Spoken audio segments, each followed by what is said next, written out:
Godson Public School, Number 6, Surapet Main Road, Thirumal Nagar, Chennai 600099, Tamil Nadu. இந்த கல்வியாண்டு முதல் 9ஆம் வகுப்பு மாணவர்கள் 3 மொழிகளை கட்டாயமாக கற்க வேண்டும் என்ற சிபிஎஸ்இயின் முடிவுக்கு பாஜக மாநில முன்னாள் தலைவர் அண்ணாமலை எதிர்ப்பு தெரிவித்துள்ளார். இது தொடர்பாக எக்ஸ் தளத்தில் பதிவிட்டுள்ள அவர், சிபிஎஸ்இ அனைத்து இணைப்பு பள்ளிகளுக்கும் அனுப்பியுள்ள புதிய சுற்றறிக்கையில் இந்த கல்வியாண்டில் இருந்து 9ஆம் வகுப்பு மாணவர்களுக்கு 3வது மொழியை கட்டாயமாக்கியுள்ளதை சுட்டிக்காட்டியுள்ளார்.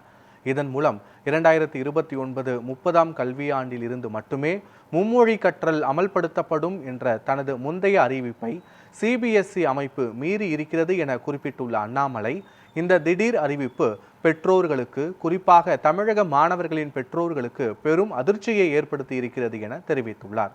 மிகவும் குறுகிய காலத்திற்குள் 9ஆம் வகுப்பு மாணவர்கள் மற்றும் ஒரு புதிய மொழியை கற்க வேண்டும் என்பது எதிர்பார்ப்பது தேவையற்ற மன அழுத்தத்தை ஏற்படுத்தி மாணவர்களின் கல்வி திறனையும் பாதிக்கும் என கூறியுள்ளார். எனவே இந்த புதிய அறிவிப்பை மத்திய கல்வி அமைச்சகம் உடனடியாக திரும்ப பெற வேண்டும் என்றும் அண்ணாமலை வலியுறுத்தியுள்ளார்.